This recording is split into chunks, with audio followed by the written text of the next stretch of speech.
Bonjour à tous, on se retrouve pour une nouvelle vidéo. On n'est pas là pour de la GAC aujourd'hui, puisque j'avais envie de vous parler d'un petit truc qui peut être un peu intéressant pour certains joueurs. Aujourd'hui, on va passer en revue un peu les différentes compos de Ré. En tout cas, celles que je vois le plus souvent. Après, peut-être qu'il y en a d'autres auxquelles j'ai pas pensé. Mais voilà, je vous montrer un peu les compos. J'ai essayé de faire 5 vs 5, 3 vs 3 et d'essayer d'adapter un peu à toutes les rosters, tous les rosters ainsi que un peu à toutes les tranches de GP. Voilà, sans plus tarder, on va passer au sujet. Donc, ce qui est intéressant avec Ray, c'est que c'est une GL qui a quand même la possibilité de jouer avec autre chose que son tag principal, ce qui n'est pas forcément le cas de tout le monde. Donc c'est une GL résistante, donc elle a le tag résistance, mais globalement vous allez voir que dans beaucoup de compos on va retrouver des persos qui n'ont pas le tag résistance, voire aucun toon de la team à part elle-même a le tag résistance. Donc c'est ça qui est intéressant, c'est que ça rend ce personnage un peu couteau suisse. Vous pouvez mettre à peu près n'importe quoi et vous allez comprendre rapidement pourquoi. C'est que tout simplement, elle a la possibilité de faire le triple, voire le quadruple roll, on va dire. Ce que j'entends par roll, c'est le petit truc en vert que vous avez en haut. Donc il y en a 4 dans le jeu, hein. C'est attaquant, soutien, soigneur et tank. Normalement, je les ai tous dit. Attaquant, tank, soigneur, soutien. Voilà, moi on est sûr. Euh, Tout simplement parce qu'elle va avoir le tourbillon brutal ainsi que son ult pour faire des dégâts. Donc ça fait des dégâts excessivement importants à chaque fois. C'est ça qui est intéressant. Tourbillon brutal qui peut one-shot une cible, qui empêche le revive, donc ça c'est fort. Et Héritière des Jedi qui est une AOE qui frappe tout le monde, tout simplement. C'est une AOE, hein, c'est le principe. Et en plus, les dégâts vont s'augmenter au fur et à mesure de l'utilisation de l'ult, donc vous allez frapper de plus en plus fort. Elle va avoir aussi cette capacité de donner des points de bouclier en échange de sa propre santé à ses alliés. Donc ça va lui permettre de donner cette capacité de soutien très intéressant, de maintenir la team en vie. Elle peut s'auto-régène avec la basique, donc ça c'est très fort aussi. Vous allez avoir aussi tout l'unique qui est là justement pour soutenir la team. Et en duo avec un perso que je vais présenter après, elle peut avoir la possibilité de faire le tank aussi. Donc ça va être intéressant de passer ça en revue. Et là je me rends compte qu'en parlant, il y a des compos que j'ai pas noté mais que je vais pouvoir vous montrer quand même, il n'y a pas de problème là-dessus. J'ai ça en tête. Donc on va pouvoir commencer. Tout simplement, on va commencer par la version la plus basique qui soit. Ça sera plus une version pour les nouveaux comptes qui ont démarré bien après la conquête. On va commencer par l'arrêt résistance, c'est très classique. Ça vous permet tout simplement d'utiliser les persos que vous avez farmés tout au long du farm de l'HGL. Donc ça va être tous les persos de la résistance. Donc en général, quand on n'a pas Ben solo, on va aller chercher les doubles héros qui ont un rôle de DPS et de soutien. Il y a du swap de TM avec les différentes spé, je pense à force d'esprit. La grenade de Finn qui dispel et qui heal. Donc le swap TM, vous pouvez passer des tours à arrêt, c'est très fort. Vous pouvez même faire des échanges de tours entre héros, les deux héros, hein. Il y en a un qui va donner du TM à l'autre, et l'autre a aussi la possibilité de faire du swap de TM. Tac tac tac, je vous retrouve lequel des deux. Mais je crois que c'est Bravade au Blaster qui permet de redonner du TM à quelqu'un d'autre. Possibilité de stun aussi. Très important aussi de pouvoir donner les stacks d'inspiration avec notamment la grenade. Si je ne m'abuse. Hop. Tac tac tac.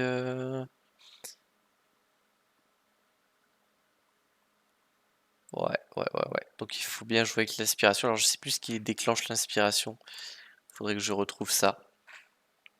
Mais voilà, le duo est très fort. Et en général, on va aimer, quand on n'a pas Ben Solo, très important, d'avoir des tanks. Donc Amini Noldo, elle remplit très bien ce rôle. Bon, c'est un personnage qui est très lent, hein, vous n'allez jamais avoir le 300 de speed. Vous voyez qu'avec plus 86, j'ai à peine les 200 de speed pour vous dire. Mais elle, son rôle, ça va être principalement de tanker. Donc voilà, bon, si vous arrivez à jouer avec elle, vous avez une AOE Daze qui est très intéressant, elle met la confusion. Typiquement, une Rey sans Ben Solo, ça peut se Dark Vador, Hippie Dark Vador, Watt, etc. Donc de pouvoir poser un Daze, ça peut être intéressant. C'est pour ça que j'ai bien mis Noldo. Et en deuxième temps, qu'on peut avoir JTR. Justement, voilà, qui a son anti-heal, qui a la ruse mentale qui permet de voilà, d'afficher le Daze, malus de vitesse, réduire le TM. Donc ça, c'est plutôt intéressant. Voilà, moi j'ai la puissance 114 de speed, un modage pouvoir pour pouvoir mettre un maximum de malus. Mais l'idée d'avoir un double tank, c'est justement de pouvoir compenser le fait de ne pas avoir Ben Solo. Donc ça voilà, c'est une très bonne team quand vous n'avez pas Ben Solo justement, ou d'autres personnages en l'occurrence. Après, je mettrais aussi peut-être plutôt un Podabron si vous voulez garder JTR pour l'utiliser en lead d'ailleurs. Un Podabron ça peut le faire. Mais l'idée c'est d'avoir JTR et de faire une team à côté avec Finzori par exemple. Donc voilà. Deuxième compo, on va reprendre le même principe que la première. C'est juste qu'on va remplacer un des deux tanks par Ben Solo. Donc lui, ça va être le personnage à avoir avec Rey. Ils appellent ça des lifters, les développeurs, je crois. En gros, l'idée, c'est il y a des personnages comme Rey qui ont un personnage avec eux qui vont mettre en valeur, on va dire, le personnage principal. Donc ici, c'est Ben Solo. En fait, tout va reposer sur Djihad de la Force. En fait, il y a une. Je vais vous lire le truc, au moins vous allez comprendre. Tac, tac, tac. Donc, si tous les alliés sont du côté lumineux au début de la bataille et qu'une version de Rey est dans l'emplacement de chef, tous les alliés obtiennent immunité à la défaite instantanée pendant un tour au début de chaque affrontement. Voilà, donc ça c'est déjà pas mal. Tant que Ben Solo est actif, Rey ne peut pas être vaincu. Ben Solo ne peut pas être vaincu tant que Rey possède plus de 50% de sa santé. Donc vous comprenez que vous allez devoir jongler entre les deux personnages pour, pour pouvoir tuer de par l'un et l'autre en fait. Euh, donc en fait c'est pour ça que je dis que Rey elle peut avoir aussi ce rôle de tank, c'est que vous avez l'obligation de tuer Rey et Ben Solo en même temps. C'est pour ça que ça rend le personnage indispensable à créer. Et si vous l'avez pas encore et que vous jouerez, je vous invite très fortement à aller vous chercher Ben Solo, sans forcément avoir besoin de mettre les Omicron. Déjà triple Zeta relique 7, c'est déjà un bon début. Après si vous avez les Omicron, ça reste quand même un bon plus, hein. Et après forcément les autres persos vont venir jouer le même rôle que dans la première team, c'est juste que vous avez Ben Solo qui va rendre la tâche beaucoup plus ardue et va venir empêcher un certain nombre de counters. Compo suivante, donc ça c'est la compo je trouve peut-être une des plus coriaces. Donc ça va être Rey Ben Solo, donc on va garder le même principe que les autres teams, hein, et c'est pour ça que Ben Solo vous allez le retrouver dans quasiment toutes les compos de Rey, c'est que c'est vraiment indispensable de jouer que Ben Solo votre Rey. On va aller chercher un Cal Kestis. Cal Kestis qui a un heal sur sa SP1. Comme je vous disais, Rey a la possibilité de sacrifier sa propre santé pour donner du bouclier à sa team. Donc ça peut rendre le truc très important. Enfin, ça rend la compo beaucoup plus tanky en fait. Et vous avez, en fait, en général, vous allez faire ça, l'énergie vitale, quand vous n'avez pas la possibilité, bah, déjà d'avoir votre surult, le temps que l'ult charge, et quand vous n'avez pas le tourbillon brutal. Donc vous allez pas mal spammer cette spé, ou en tout cas l'IA en défense va spammer cette spé. Donc avoir Calquestis c'est bien justement pour pouvoir poser cette SP1 qui permet de heal tout simplement, c'est un heal. Voilà, c'est bon, il a la compo soutien, mais moi, enfin le tag soutien, mais moi je lui mettrais plutôt le tag soigneur juste pour ça, puisque il va venir donner pas mal de heal. Mais c'est pas tout, puisqu'il a aussi une AOE qui met pas mal de malus. Malus d'esquive, malus vitesse, malus ténacité sur tous les ennemis pendant 2 tours. Et on peut stun avec ça aussi. Et vous avez la possibilité, après un certain nombre de tours, il me semble, de pouvoir mettre encore malus, ability block et immunité aux améliorations. Donc ça peut par exemple bien embêter un JML. Tac tac tac.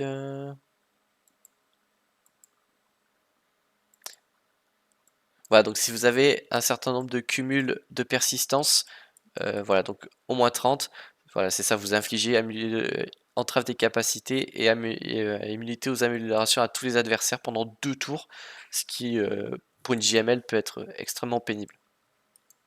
L'Omicron, je ne l'ai pas posé, je vous avoue, je sais même pas ce qu'il fait. Ok. Dans les guerres de territoire, ça permet de laisser actif l'Omicron d'Ahsoka sans forcément qu'elle soit en solo. Bon, pourquoi pas. Quoi qu'en vrai, ça peut être pas mal, mais bon, on va y revenir un peu plus tard. Ensuite, oui, donc j'en ai pas fini avec cette team. Donc Ezra perso vraiment plug and play pour l'instant, donc il va subir un nerf. J'avoue que à mes yeux, je le dis et je le répète, c'est pour moi le personnage le plus toxique du jeu, dans le sens où sa mécanique est pour moi pas très intéressante et pas très stratégique. Et je suis plutôt content qu'il se fasse nerf. Voilà, j'ai jamais été très fan des nerfs en règle générale. Je préfère quand justement il sort des persos qui s'adaptent aux personnages précédents, etc. etc. Mais là, j'avoue que c'est un nerf que j'accueille à bras ouverts. Mais pour l'instant, on va dire qu'avec Rey, c'est encore jouable. Donc personnage qui a une très bonne capacité de DPS et d'entrave, très grosse capacité de heal, et même s'il a le tag soutien, pour moi c'est plus un tank dans le sens où il va pouvoir prendre la raillerie, et plus il gagne en stack de maîtrise, plus il gagne en capacité d'esquive, arrivé à un tel point que à la fin d'un fight, on peut arriver à un stade où il va dodge toutes les attaques, excepté les attaques qui peuvent pas être esquivées. Donc pour l'instant, ça reste un personnage qui peut être joué créé. Voilà, c'est un personnage plug and play pour l'instant, mais qui fonctionne très bien créé, donc profitons-en encore un peu. Euh, mais typiquement à terme, il devra être joué avec Ahsoka obligatoirement et ne pourra plus être joué ailleurs. Mais voilà, pour l'instant, je le mets ici. Et dernier personnage qui est très très fort, d'ailleurs, enfin, je m'occupe de ses modes un jour, c'est Barris. Barris, elle a qu'une seule utilité, c'est son unique. Euh, Hop, et d'ailleurs, il faut mettre le Zeta, c'est obligatoire. Mais vous allez voir que juste le Zeta suffit à rendre le personnage intéressant. Mais en gros, à chaque fois qu'un personnage va subir un coup critique, il va récupérer 20% de sa santé. Et là où ça devient intéressant, c'est quand en face vous avez des adversaires qui frappent pas très fort, mais qui mettent un coup critique. Je vais penser par exemple, vous jouez JML contre Rey où il y a une Barriss à l'intérieur. Si vous êtes contraint de faire une basique avec Olben qui fait pas de dégâts, bah vous allez plus soigner votre adversaire que vous allez le frapper. Euh, et d'ailleurs, pas forcément besoin de ce genre de cas de figure. Ça permet tout simplement d'absorber un gros hit. Justement, votre adversaire frappe très très fort, mais il y a 20% de ses dégâts qui vont convertir en soins. Ça rend du coup le Zeta plutôt intéressant. Et globalement, si vous ne savez pas quoi mettre dans votre comporé, une Barriss peut très bien faire l'affaire. Ça vous coûte pas grand chose. Juste un Zeta. Et vous voyez que moi, même si j'ai pas d'excellent mode, bah, je joue quand même ce personnage dans la team. Tout simplement pour pouvoir profiter du Zeta. Donc personnage low cost, ça vous coûte qu'un Zeta. Et vous pouvez l'utiliser. Donc plutôt cool. Hop. Typiquement la team d'après, ça va être le même principe que la team précédente, mais c'est ce que je vais jouer quand j'aurai plus l'Ezra exilé. C'est juste de mettre GK à la place. Vous allez retrouver quand même la possibilité de tanker, qui est l'idée première de Ezra, en plus de tout ce qu'il apporte. On va remplacer le DPS de Ezra par une AOE, donc ça va être plutôt cool. L'aspect 1 qui va pouvoir dissiper tous les affaiblissements et donner la rétrib à ceux qui n'ont pas de malus. Donc ça c'est intéressant. C'est vraiment le but, c'est vraiment de jouer euh, un autre personnage qui a les mêmes caractéristiques que Ezra. C'est juste que là on aura un personnage un peu moins puissant. Et si vous demandez ce que je joue à la place de GK dans la JMK, ben j'ai pris le temps d'upgrade un Mace Windu, justement pour pouvoir compenser ben, tout simplement le fait que j'ai plus de tank dans la JMK. Hop, compo suivante. On l'a lu tout à l'heure, mais ça peut être dans ce cas de figure intéressant de mettre quelques Estis Omicron pour pouvoir jouer Ahsoka Fullcom Omicron. Mais encore qu'il n'y a pas nécessairement besoin. Bon, moi je vous passe cette compo, qu'on pouvez le voir à ma Ahsoka Fulcrum, mais je vous présente la chose au cas où vous avez les persos dans votre team. Je sais que Fulcrum il vous la faut R9 pour débloquer Ahsoka. Donc j'en profite, ça peut vous intéresser.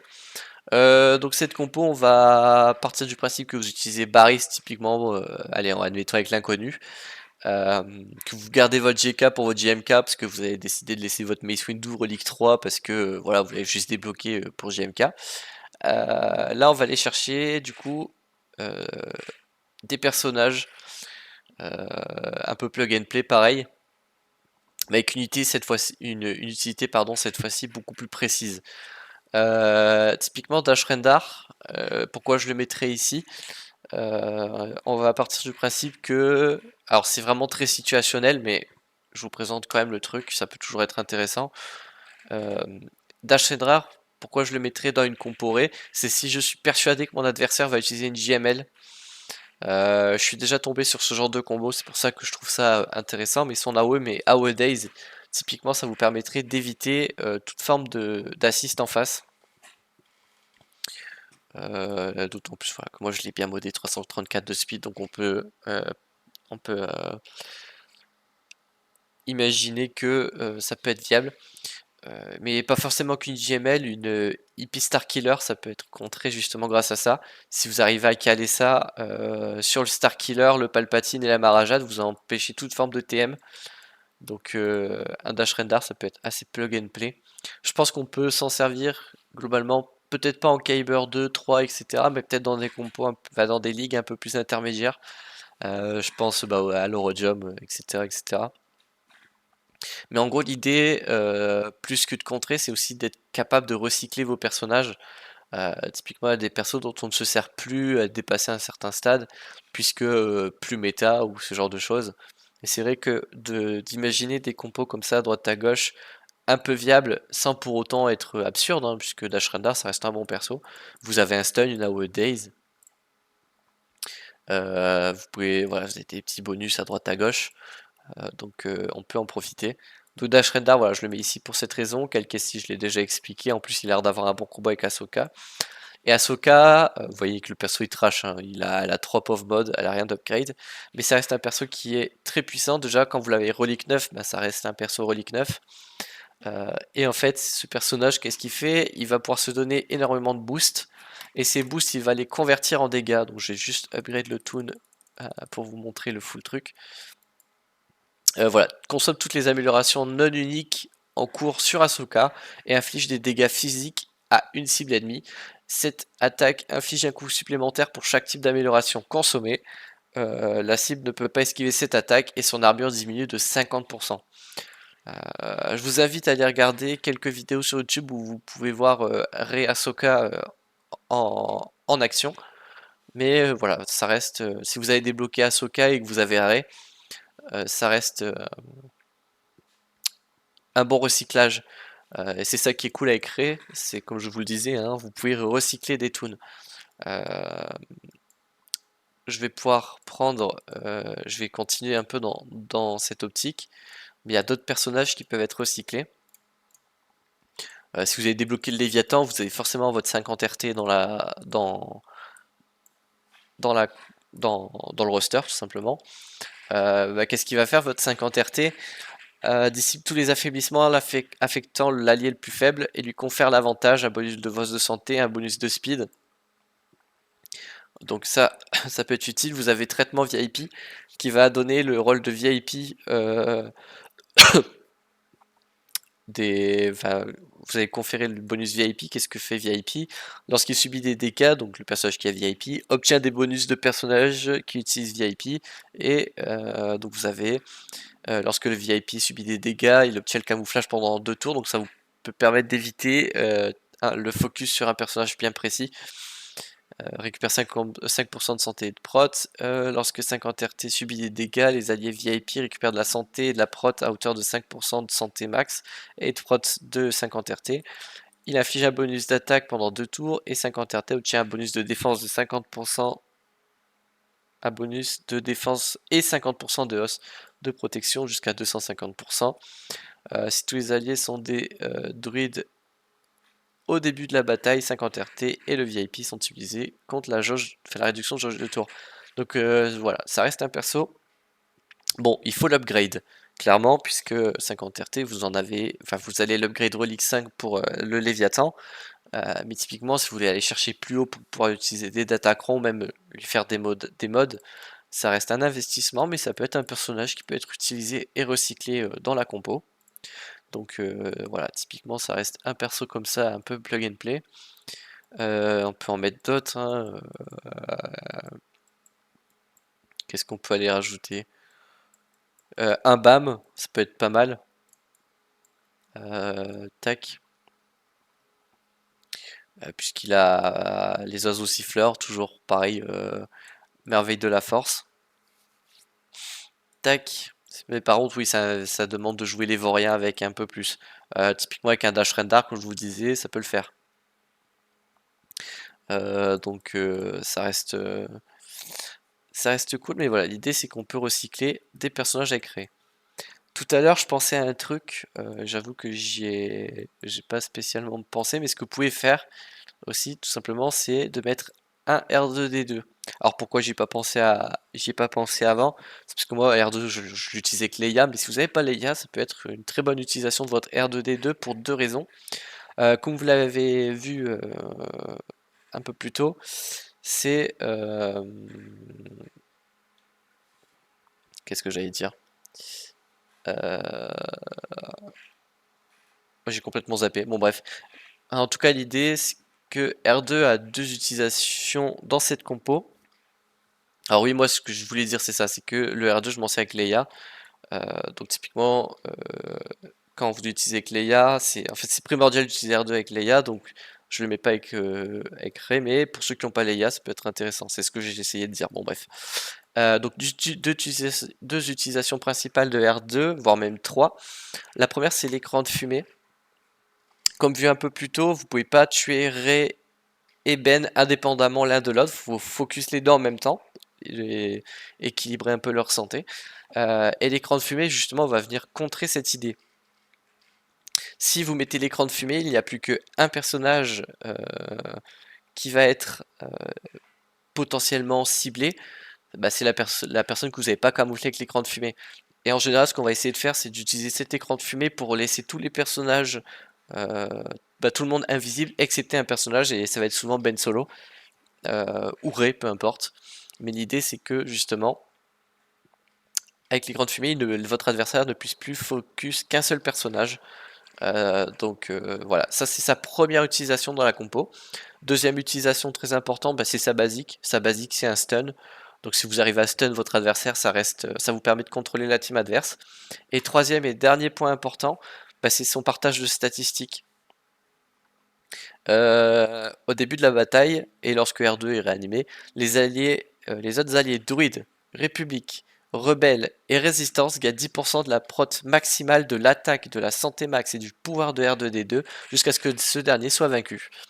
Euh, donc c'est un perso un peu plug and play, comme vous pouvez le voir, puisqu'il s'intègre dans beaucoup de compos, puisque vous avez énormément de types druides, république, bon bah je vous refais pas la liste. Donc c'est un perso vraiment qui peut s'intégrer un peu partout et pouvoir partager ses stats, ça reste intéressant. Si vous jouez R2 dans une compo Rey, ce que je peux vous inviter à faire tout simplement, c'est de le modder un maximum en attaque. Pourquoi? Justement, donner 10% de votre attaque à une Rey, ça permet de rendre la Rey beaucoup plus puissante en termes de DPS. Admettons, vous arrivez à modder alors je vous dis une grosse bêtise, mais votre R2 a 10 000 d'offense. Je sais pas si c'est possible, mais en tout cas, ça semble alléchant comme idée. Si vous donnez 1000 d'offense en plus à Rey, ça peut rendre le fight beaucoup plus délicat pour votre adversaire si ce dernier venait à utiliser une compo avec des persos un peu squishy. Je pense à Jedi Knight Calcestis sous JML. Moi, je sais qu'il se fait souvent tuer avec l'ult de Rey parce que c'est pas un personnage qui est très résistant de base. Donc voilà, votre R2D2, ça peut être un bon personnage plug and play. Hop, donc je pense avoir fait un peu le tour des compos intéressantes avec Ray. Si vous en avez d'autres, n'hésitez pas à les mettre en commentaire pour que ceux qui cherchent justement des compos Ray puissent justement avoir d'autres idées. En tout cas, j'ai essayé au maximum d'être le plus complet possible. Et après, globalement, si vous avez compris le principe de Ray et de Ben Solo, et que vous avez compris un peu le principe du recyclage de personnages, vous pouvez mettre à peu près n'importe quoi, faut juste globalement avoir des choses qui soient cohérentes et il faut bien connaître les kits. Donc prenez un peu le temps de lire, ça vous prend pas trop de temps. Faut juste éviter de tomber sur certains kits qui peuvent être un peu à rallonge, mais globalement voilà, vous pouvez mettre beaucoup de personnages avec cette compo sans que ce soit absurde en fait. C'est ça qui est cool. Hop, et comme je vous l'ai dit en début de vidéo, on va passer sur des compos, cette fois-ci 3 vs 3. Alors c'est beaucoup plus restreint ici, mais vous allez voir qu'il y a quand même des idées intéressantes. Hop, donc pour les deux premières compos, on va partir du principe que vous n'avez pas Ben Solo, comme ça au moins tout le monde est content. On va partir sur le classique, ça va être le double héros. Voilà, comme j'expliquais tout à l'heure, c'est un très bon duo, ne serait-ce que sans Rey, hein. Le double héros, voilà, ils ont la capacité de swap TM. Bon, je vais pas me répéter, mais vous avez compris. Donc typiquement, ça peut être intéressant si vous n'avez pas Ben Solo. Là, on va rentrer un peu plus dans le détail parce que c'est vraiment quelque chose de très très spécifique. Et en plus, voilà, en 3vs3, vous n'avez pas forcément beaucoup de place pour le théorie crafting. Mais là, encore une fois, on part du principe que vous n'avez pas votre Ben Solo. Là, ça va être intéressant puisque on va principalement jouer sur un seul personnage, ça va être sur Chewbacca et sur son unique. Alors, qu'est-ce que va faire son unique? Et bien, tout simplement, vous allez pouvoir donner la garde à deux personnages. Que fait la garde? La garde, ça vous empêche de subir des coups critiques, l'immunité contre la confusion, l'étourdissement, et vous avez déjà 25% de chance de coups critiques en plus. Et en plus de ça, euh, tac, donc voilà, comme je vous disais au début du combat, l'allié le plus faible et Han Solo bénéficie de garde. Donc, Chewbacca se donne obligatoirement la garde, il me semble. Là-dessus, j'ai un doute. Il va forcément donner la garde à Han Solo, puisque c'est dans le kit. Et l'allié le plus faible, ce sera forcément Rey, puisque le jeu ne considère pas Chewbacca comme l'allié le plus faible. Donc Rey aura forcément la garde. Et qu'est-ce qui se passe quand le personnage a la garde? Lorsqu'un allié bénéficie de garde, utilise une capacité pendant son tour, Chewbacca est invoqué et inflige 20% de dégâts en moins, donc ça c'est déjà pas mal. Lorsque Chewbacca inflige des dégâts à un ennemi, Chewbacca et tous les alliés bénéficiant de garde récupèrent 3% de santé et de protection.